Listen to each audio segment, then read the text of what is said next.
Kabayan, halika kayo dito. Nagkita-kita tayo dito ngayon sa Lithuania. Ano bang masasabi mo, kaibigan na Anthony?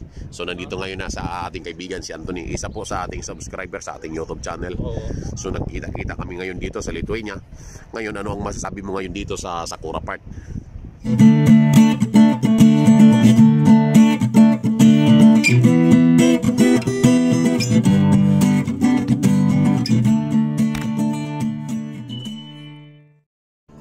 Isang mapagpalang hapon sa atin lahat, mga kaibigan. Nandito tayo ngayon sa taas ng part ng Sakura na kung saan ay blossom. Ayan ang ating kasama, si Clint, mga kaibigan. Kasama natin ang ating kababayan si Archie from Pampanga, mga kaibigan. Kasama natin dito po. Shout out daw, mga kaibigan. At nasa taas na po kami. Ayan.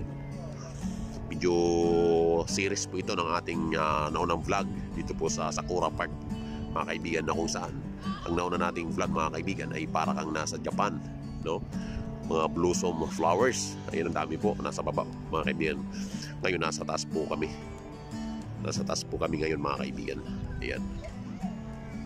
So napakaganda po ng view paikot, mga kaibigan, sa Sakura Park. Nasa taas po kami na kung saan ay parang sweet bank. Ayan. Ang ganda po ng view dito ngayon sa Vilnius, Lithuania. Sa may Old Town City po ito, mga kaibigan, sa Sakura Park. Ayan. Swinbank po yan, mga kaibigan. Ang building na yan. Ayan. Ang ganda po ng view po dito. Para kaming nasa taas ng bundok. Subalit dito po ay parang tulay sa taas, mga kaibigan.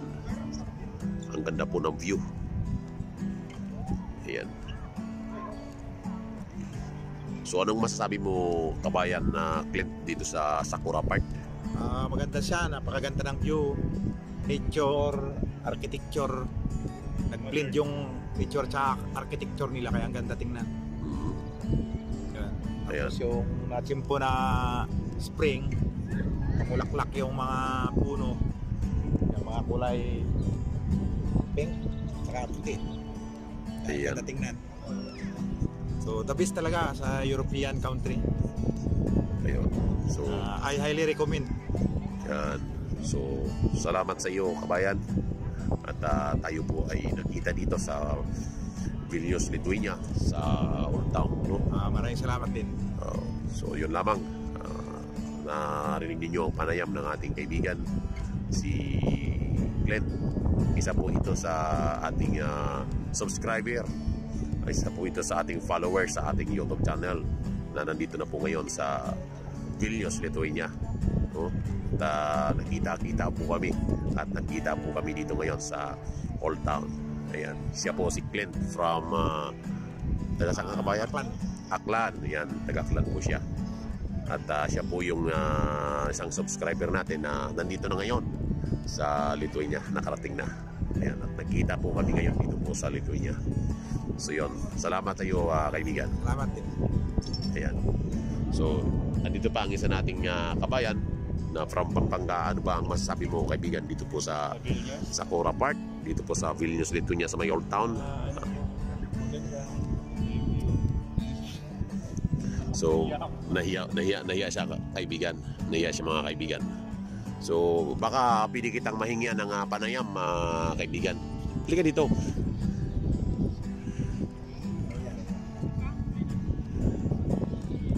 Kabayan, halika kayo dito. Nagkita-kita tayo dito ngayon sa Lithuania. Ano bang masasabi mo, kaibigan na Anthony? So nandito ngayon na sa ating kaibigan si Anthony, isa po sa ating subscriber sa ating YouTube channel. So nagkita-kita kami ngayon dito sa Lithuania. Ngayon, ano ang masasabi mo ngayon dito sa Sakura Park? Maganda dito sa kasi parang pinupuntahan talaga nila dito sa mga tao dito. Then aside of view natin, yung mga tao, makikita mo talaga mababait, parang smiling. Totoo.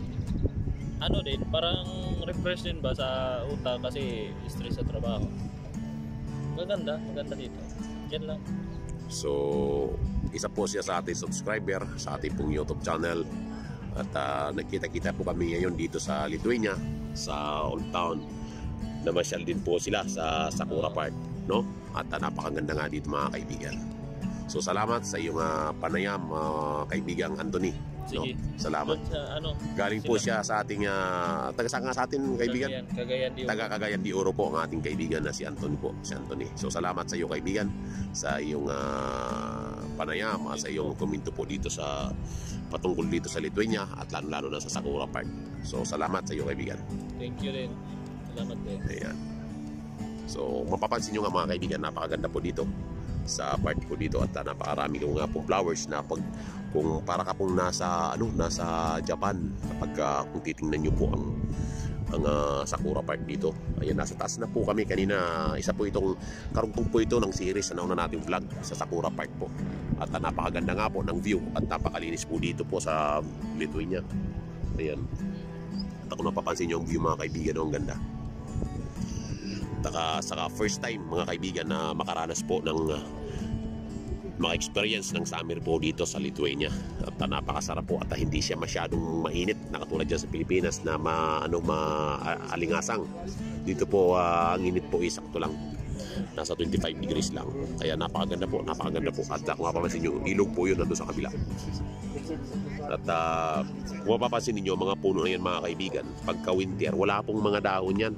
Halos pakala nyo patay po yan kasi wala pong dahon yan pag winter. Pero pagka buwan ng summer mga kaibigan or spring, tagsibol, talagang ang bilis nila magdahon at ang bilis nila mamulaklak pagka summer mga kaibigan, sapagkat ay parang sabik sila sa sikat ng araw dito po sa Lithuania.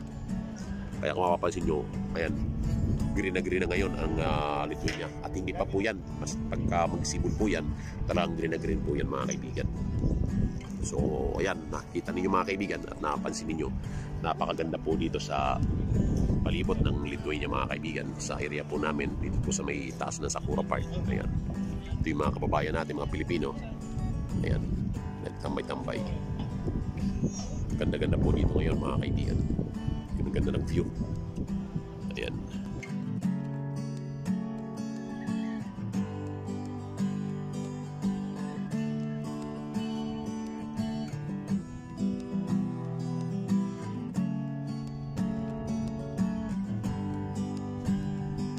So, salamat mga kaibigan sa patuloy na pag-subscribe sa ating YouTube channel, Kuya Rich Vlogs, at click nyo na rin ang notification bell para updated kayo sa ating mga update dito sa Bansang Lithuania. At i-share po natin sa ating mga kaibigan para magkaroon po sila ng mga inspiration na dito po sa Lithuania ay napakalinis, napakaganda at napakaluwag po. Hindi po siya crowded, napakasariwa po ng hangin dahil pinapahalagahan po ng Lithuania ang nature po nila dito sa Lithuania. Kaya napakaganda po dito sa lugar ng Lithuania. Dito po sa mga part nila, sa mga daanan, napakalinis, wala kang makitang basura, mga basura.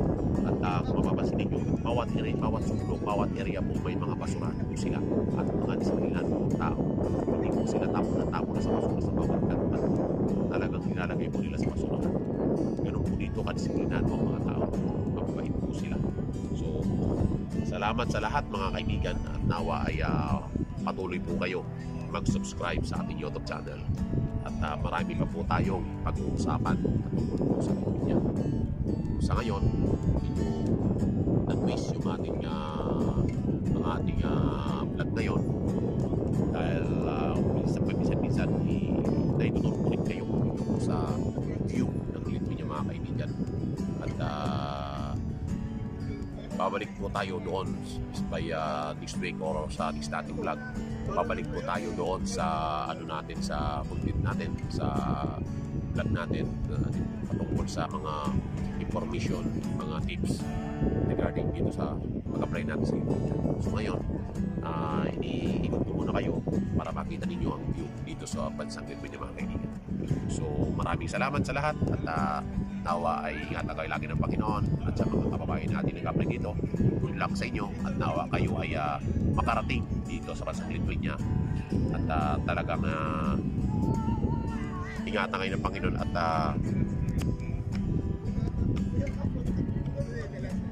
nawa maging safe ang biyahe ninyo at maging smooth ang process ng mga document ninyo at pag sa mga immigration nawa ay maayos at nawa ay hindi kayo maharang at maganda ang pagbiyahe nyo pupunta dito sa Pasig niya. So yun lamang mga kaibigan. God bless sa lahat at pagpalain kayo lagi ng